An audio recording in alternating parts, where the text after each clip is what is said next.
Welcome to Chapter 2, Atoms, Molecules, and Ions, Overview Part 1. This will cover sections 2.1 and 2.4 in your textbook. So the first part of Chapter 2 talks about atomic theory. And I don't know if you remember from your first year of chemistry, but the first person who came up with the idea of the atom was Democritus.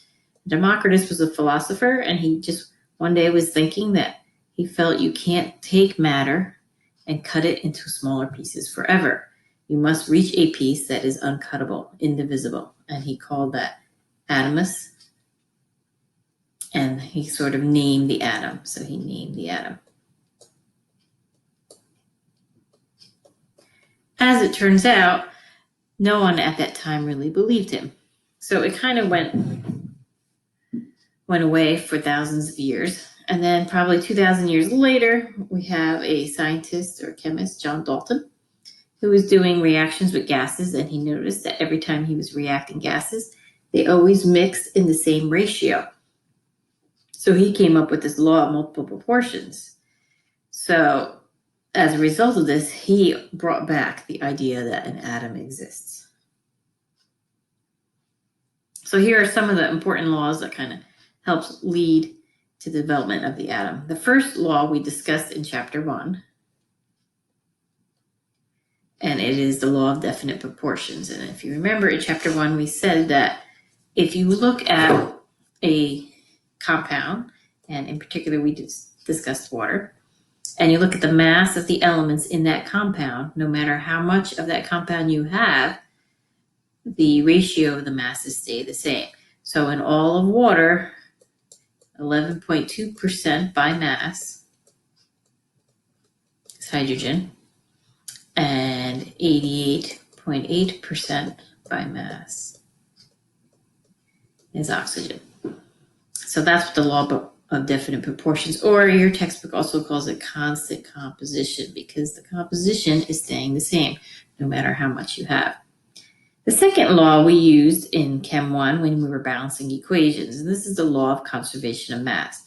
Basically, that says that mass can neither be created nor destroyed by ordinary chemical means. That's important because we know now that we can destroy matter by nuclear means, but right, with this law is chemical means only. And basically what this law means is the mass you start with has to equal the mass you end with. So mass is conserved. And the last law is the law that Dalton himself came up with, is that if you have two compounds that are made up of the same elements, so let's take water and hydrogen peroxide. They both have hydrogen and oxygen in them. And if you compare these two compounds to each other, you will always find that hydrogen peroxide has twice as much oxygen by mass. And you can see that because of this little 2 here, and there's a 1 here. So that's the law of multiple proportions. So here's a picture from your book, and it kind of summarizes Dalton's atomic theory very nicely. So he had 4 postulates, and the first one said, each element is composed of extremely small particles, which are called the atom. And here we see 2 atoms here, an oxygen atom and a nitrogen atom. Then he said all atoms of a given element are identical, but the atoms of one element are different from the atoms of other elements. So what he said is if you have atoms of oxygen, they are all identical, but they are not the same as atoms of nitrogen. This we are going to discuss a little bit further.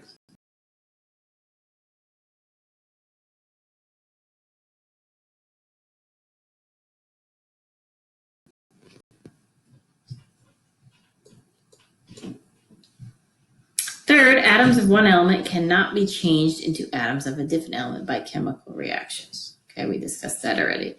We're not talking about nuclear reactions here, just chemical reactions. And fourth, compounds are formed when atoms of more than one element combine. a given compound always has the same relative number and kind of atoms. And that is actually true. But part of the problem with Dalton's model is he thought of the atom as the smallest piece of matter. It cannot be divided. He thought that there was nothing inside the atom. The atom was the smallest piece. Well, about 90-something years later, a scientist called Thomson was doing an experiment with a cathode ray tube. You might have seen this in your class. So what you do is you apply a high voltage across this cathode ray tube, and basically all of the air is removed. So this is in a vacuum.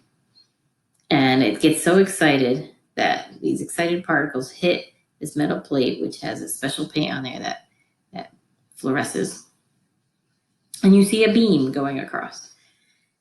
Then when you bring a magnet or something that is charged to it, the beam bends. And what Thomson discovered was that these beam of particles had a negative charge.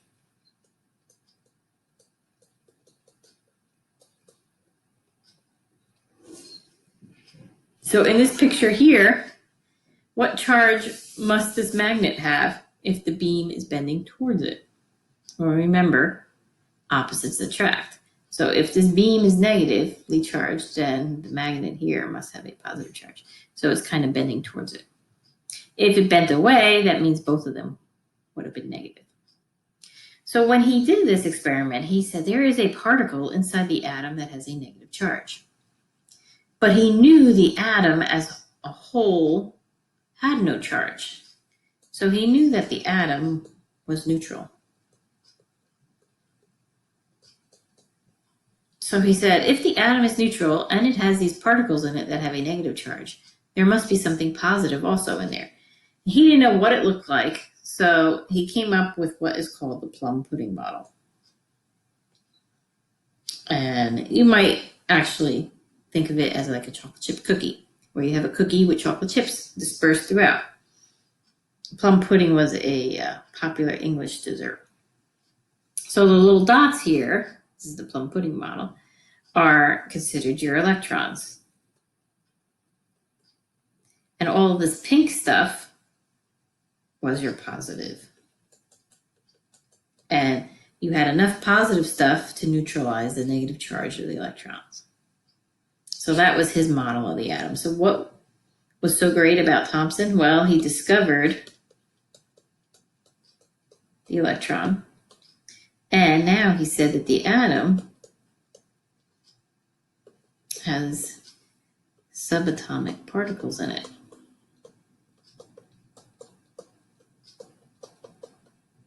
Subatomic means smaller than. So now, because of this, scientists started to get a little bit more interested in the atom. Oh, and he also measured the charge to mass ratio of the electron. So now there was an interest of what is inside the atom.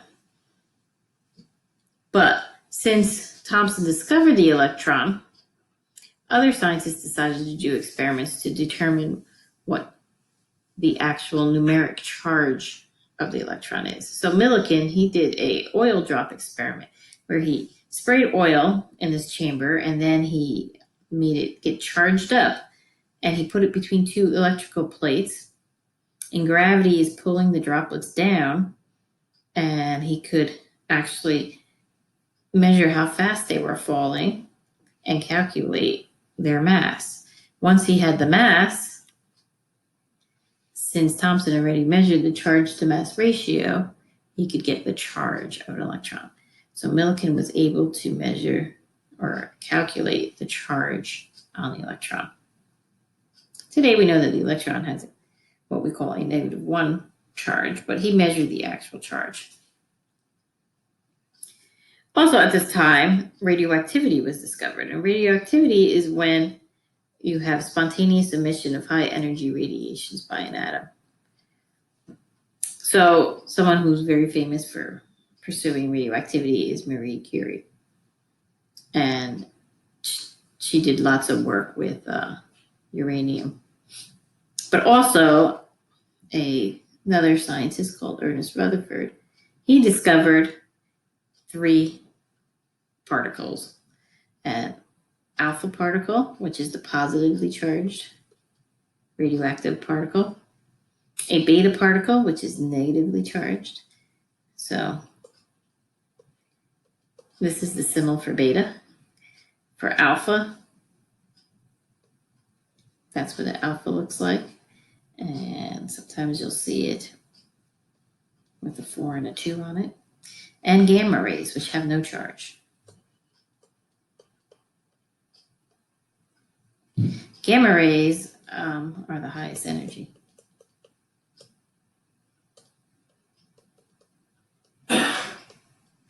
So they will penetrate substances more.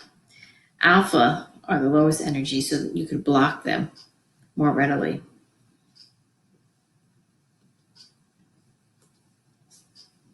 So Ernest Rutherford, after he discovered his particles, he took the alpha particle, remember that was the positive particle,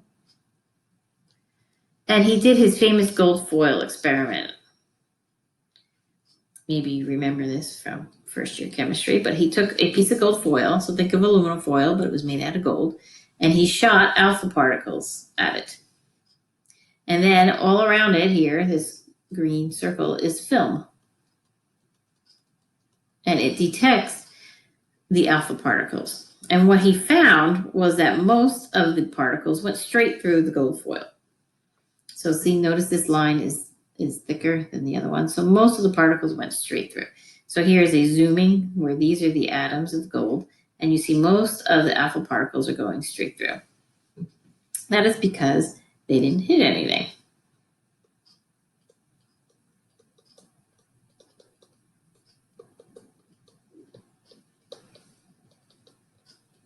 So because most of the particles went straight through, Rutherford said the atom is made up of mostly empty space.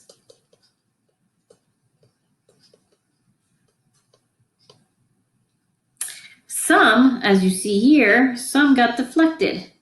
And here's a zoom up of the deflected ones. So here's your particles coming close to this little dot, and then it gets deflected.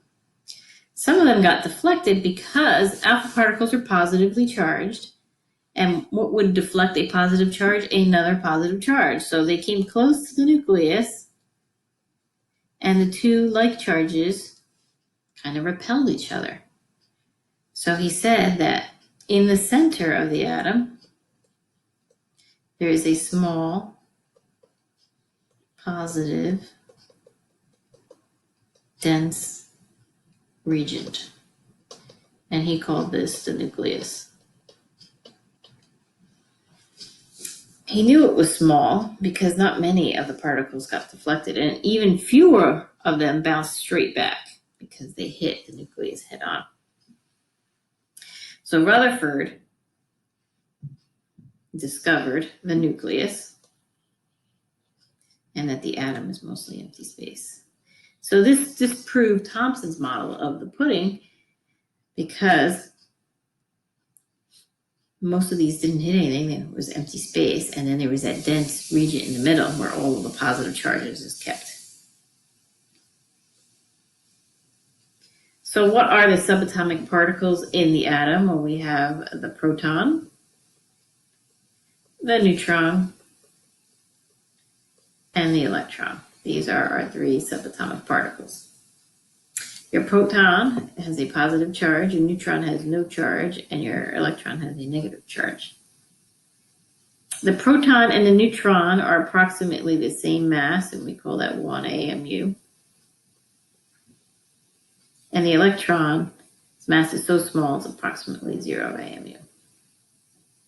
Down here in this table are the actual numbers. Okay, what is this AMU that we're talking about? Well, because we're talking about such small masses, small particles, it gets kind of cumbersome to use scientific notation.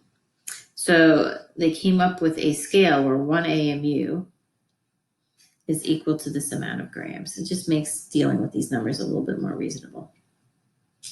And remembering back from your Chem 1 days, in the nucleus, you have your neutrons and protons, and then your electrons are moving around in your electron clouds outside of the nucleus. A way to represent a element is with a chemical symbol. So here is the symbol for carbon, capital C. It also has some numbers on it. So this top number here is your mass number.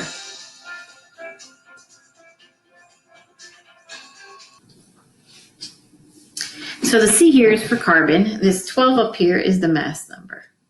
The mass number is equal to your protons. We're going to use a P with a little plus to represent protons. Plus your neutrons, a little N with an O because it has zero charge. Down here is your atomic number. Your atomic number is your number of protons.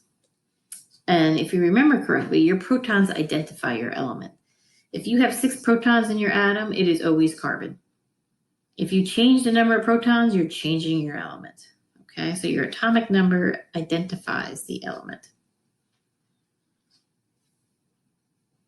This here is called nuclear notation.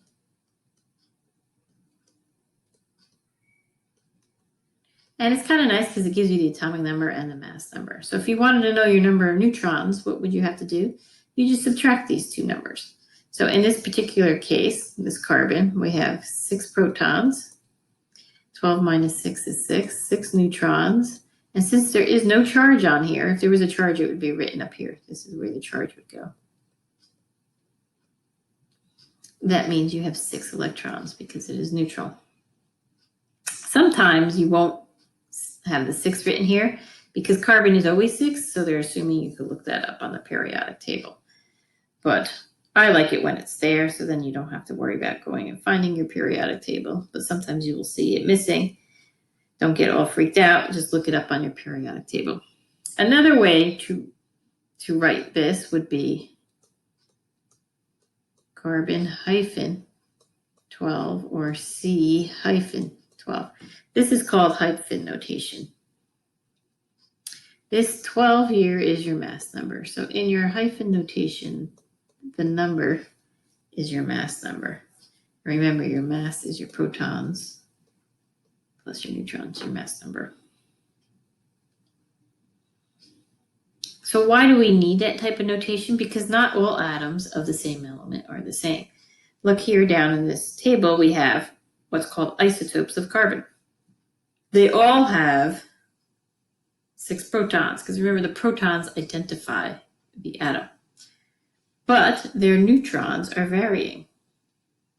So an isotope is an atom of the same element with a different mass. Why is the mass different? Because it has different number of neutrons.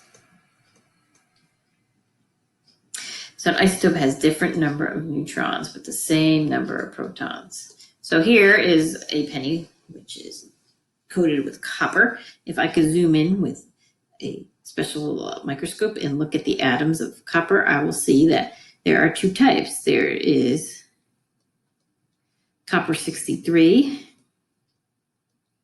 and copper 65. So I'm going to just color the 63 ones.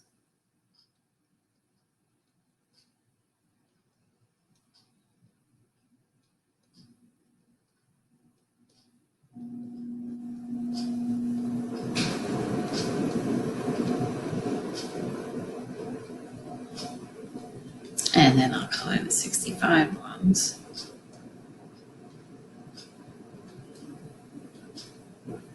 So I colored the 65 ones blue. So if you notice, there are more of copper 63s than 65s. So in nature, more of your copper will be this isotope than of the copper 65.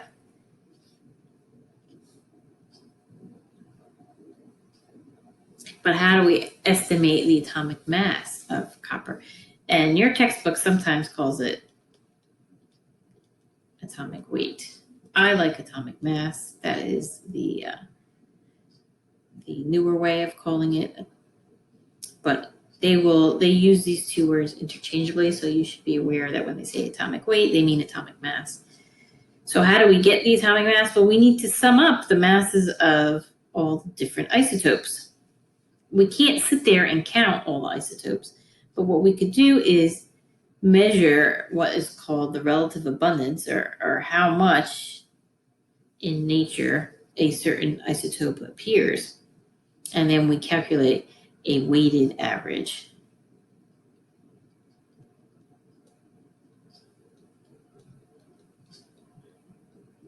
So here you take your percent of your isotope 1 times the mass of that isotope plus the percent of the isotope 2. That percent is how much in nature it occurs.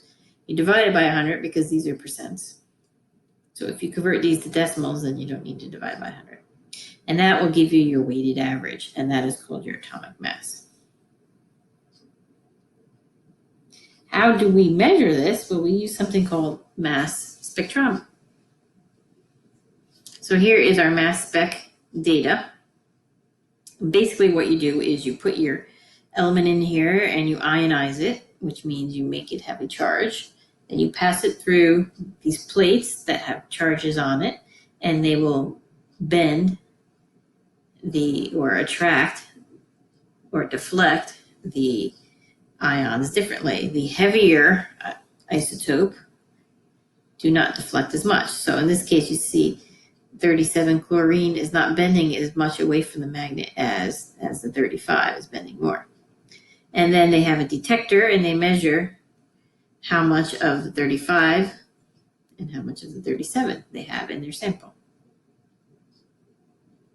So in this case, you could see there are 2 peaks. So since there are 2 peaks, chlorine has 2 isotopes. And chlorine 35 is the more common one. So when you calculate your weighted average, it will be closer to 35 than 37. So let's do an example here for neon. Neon happens to have 3 isotopes, as you can see here from your mass spectrum. There's 3 peaks, so there are 3 isotopes. There's neon 20, neon 21, and neon 22. So here it says you have 3 naturally occurring isotopes. You have 90.92% of neon 20, which has this mass. So if you look here, you take the percent of isotope 1 times the mass. So 90.92% times the mass of it. So that's right there. The next one is a much smaller percentage, 0.260% of neon 21, and that has a mass of 21. So you see that's right here.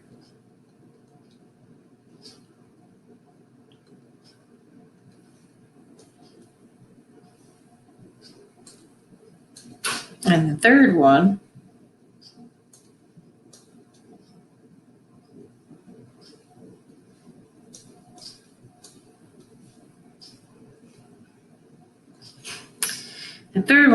is 8.82%, and that has a mass of 21.99.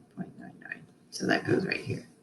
So you multiply all of them and you divide them, and you get your weighted average of 20.17 is your atomic mass of neon.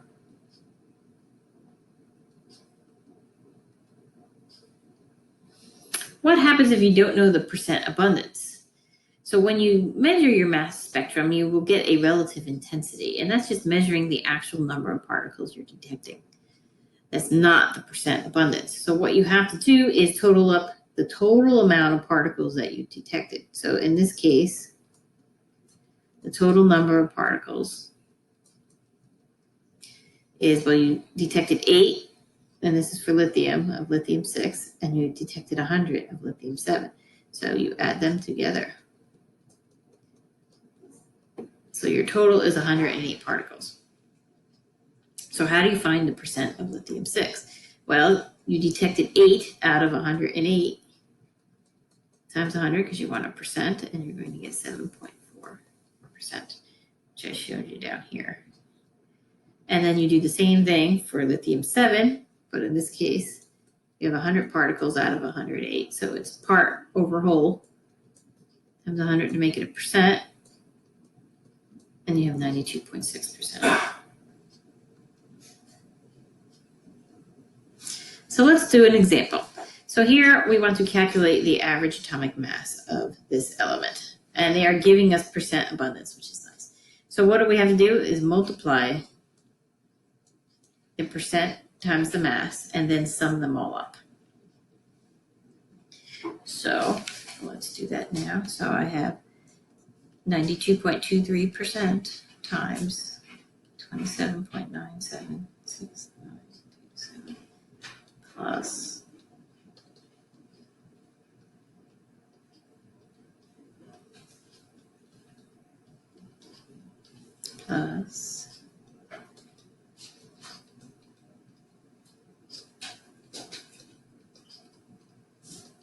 because I left my percentages as percents, I have to divide by 100. And when I do that, put it in my calculator, I get 28.09 AMU. So if you go and you look at the periodic table, you can actually figure out what element this is, and it's silicon. If I don't want to divide by 100, what you could do is convert these to decimals by dividing each percent by 100.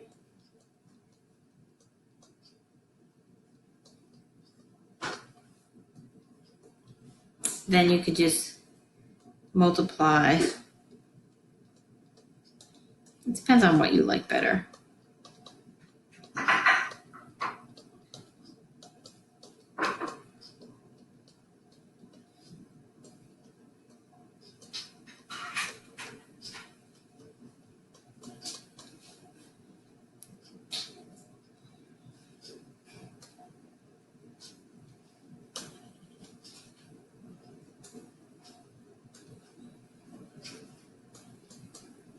You'll get the same answer either way.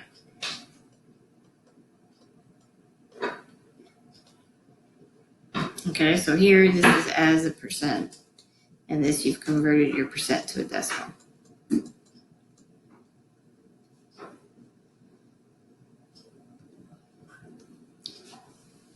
So let's look at another example. In this example, we're talking about thallium, which is a symbol Tl. They're giving us the average atomic mass already. So this is, in the last one, this is what we calculated, but they're giving it to us already. And what they're saying is there's two isotopes that each have this relative mass, and they want to know what is the percentage? What is the percent abundance? So we are trying to calculate the percent abundance. Now, if you notice, in our previous examples, all of our percent abundances, when you add them up, they all equal 100%. So how do we do this? So we have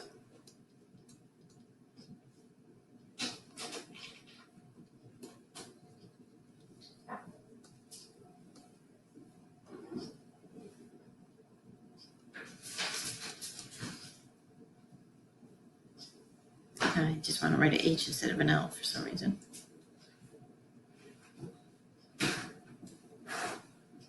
Our first isotope, and it has a mass of and then we have our second isotope, and it has a mass. It's always good when you're solving problems to write down your information. And we would like to know the percentages of each of these. And we know that our percents add up to 100. Or if we add, convert it to a decimal, they will add up to 1. So if I said I had X percent of the first isotope and Y percent of the second one, I know that X plus Y has to equal 1. So if I solve for Y, so this is a system of equations. Y must be 1 minus X. So you might remember doing this in math class. So now I'm going to just multiply my decimal times my mass, decimal times my mass. So here I have my mass times X plus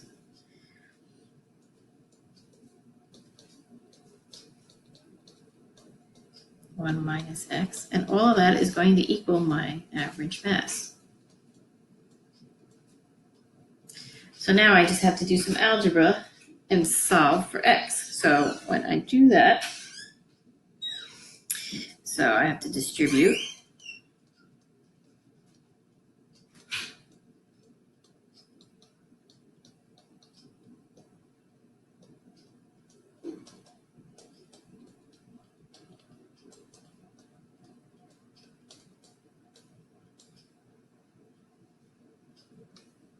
Sometimes these long numbers are a pain.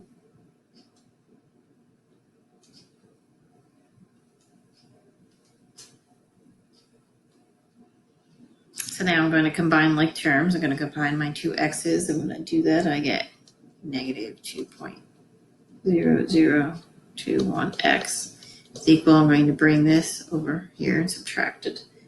Get negative 0.5911. I'm going to solve for x by dividing both sides.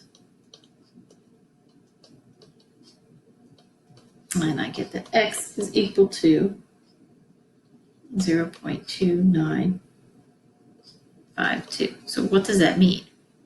So this is my decimal. So if I want to make this a percentage, I multiply it by 100.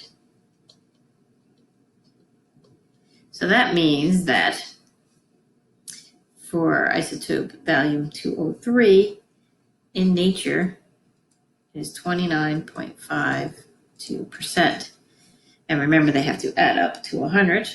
So that means this one is 70.48%. You'll have some practice on this on your worksheets. So that is the end of part 1. If you have any questions, let me know.